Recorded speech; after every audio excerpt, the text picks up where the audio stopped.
for our attorney, et cetera. But we're basically doing it because we want to help. Yeah. Because we're making money off it. Good. Good. Sid, comments? I don't see anybody else's hand, so. Well, I guess I did talk with Clemens about it earlier today. I would feel comfortable if we had a live cam quarter type situation on that building, only because while I was lying in the nursing home after my surgery, I saw the fire truck and the ambulance in front of my house on my driveway camera. Wouldn't have known otherwise. And it's kind of nice to know when there's activity on your property. Even though that's not our property, there's going to be some mid-pen kids on that property eventually who might want to climb up over a fence or hop up on a tower. I know how kids are, but I don't know if we're going to plan for that now or in the future. We may have security cameras, but they're not monitored actively. So that's my only thought. Clemens says that we have in this big long package, an agreement, something that says that those people have to notify him in advance when they're coming to service it and want access and everything.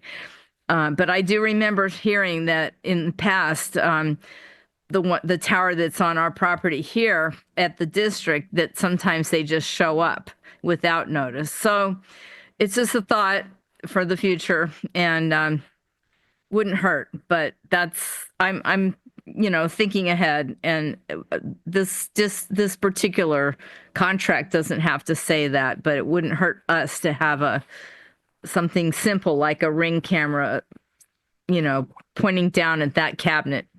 That's all. Thank you. Thank you. I think that's a good thought, Sid, because somebody walked into Sam, the gate was open in the middle of the day, and they walked into Sam and stole equipment. So Sam has put in extra security. Being close to the highway and stuff, we're spoiled by most of us who have lived here for any length of time have taken for granted the safety of our community, and things are shifting. And so I think that would be a good security motion that we should be looking at for the district facilities. We have intrusion alarms that are live. So if anyone touches the tank, goes into the pump house, all of that, we're being alerted to. Well, that's why we keep you as manager, because you're always thinking ahead of the board. Let me also add that we have a tradition in this district of hosting antennas and getting almost nothing for it that are concerned for the public safety. As the district that is solely concerned for the citizens of Montara and Moss Beach, we put a emergency line for the county in decades ago to improve their telecommunications. And I'm glad, and this board clearly understands the importance. I must admit, the other day when the power was out, I was thinking about mission creep. My apologies, guys, I don't like mission creep. But so many people didn't have access to the outside world, having converted to cell phones. AT&T even cut off our copper line. So there's no backup for us. And knowing the number of families with young children, newborns and stuff, and elderly people here, people with frail health, and just people who are younger and used to always being in connection. I wish we could find a way to do a pay for service kind of system, but we can't put it on the telephone poles because we don't own them and they're not public property.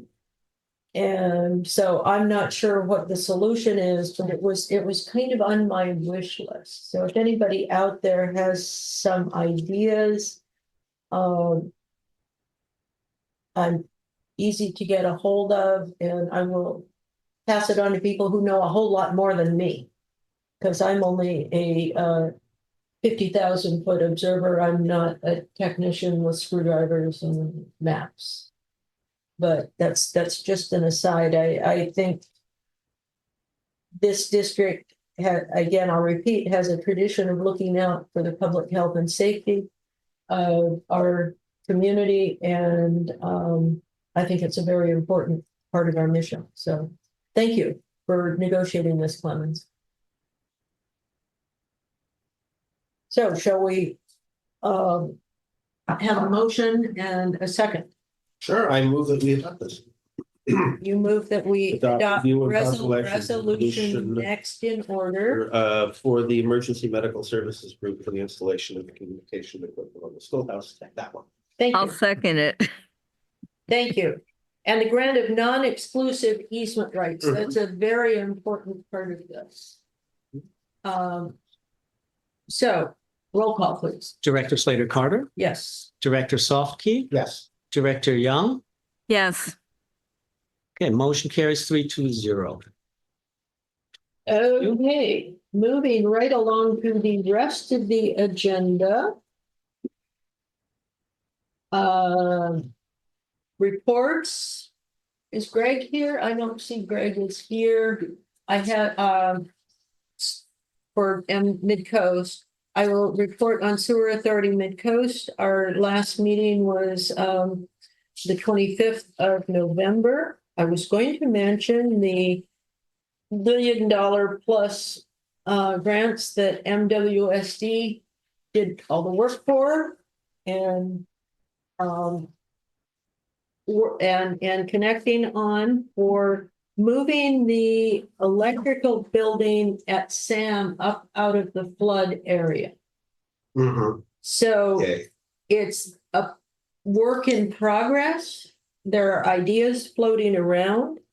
They haven't been approved, so I'm not going to speak. They haven't even been seen by the board, so I'm not going to speak to them. But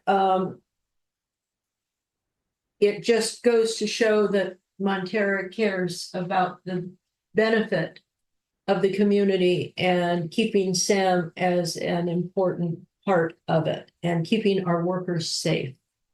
At that last flood where it came up 24 or 30 inches, we could have lost workers to electrocution. Fortunately, that didn't happen, and Montara stepped in.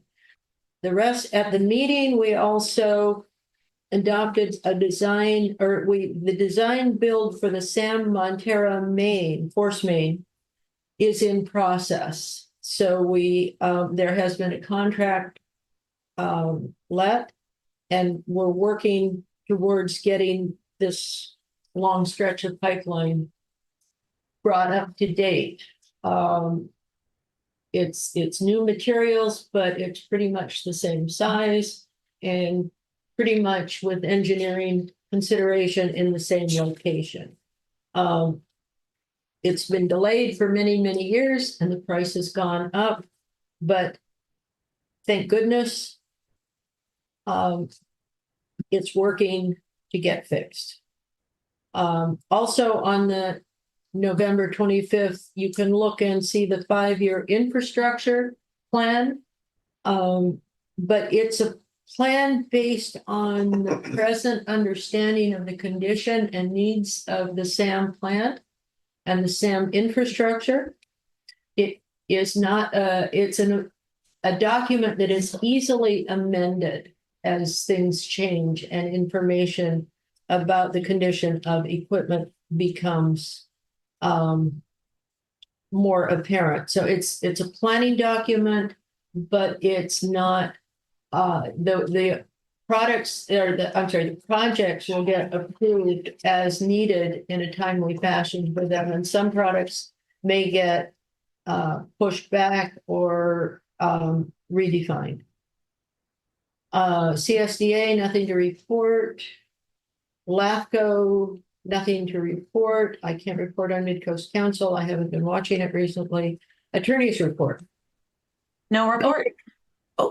I did want to say, I'm on an alternate on the county LAFCO.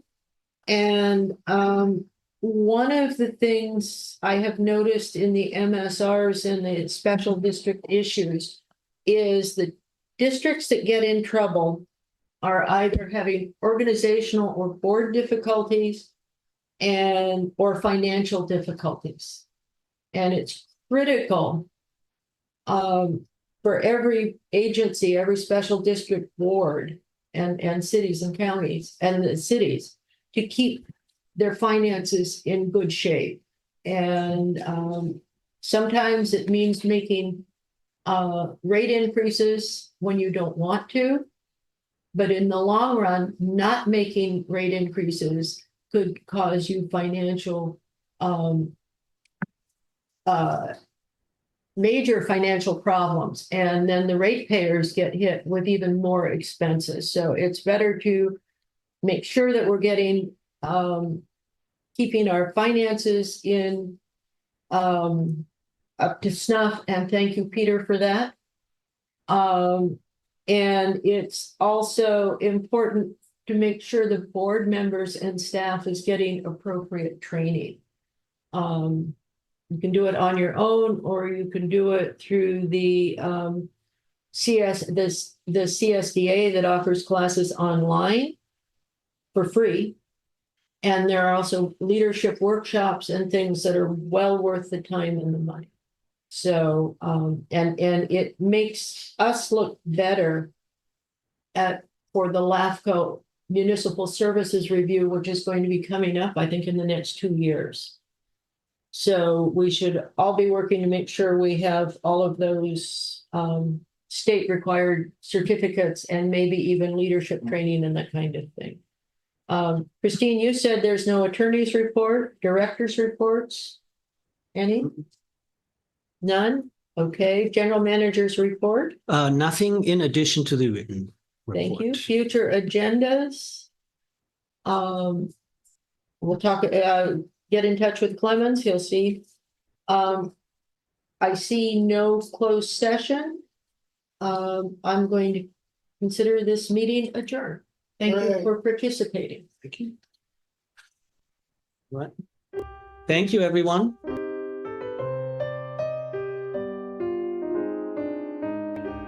Good night. Under an hour. Yes. Wow.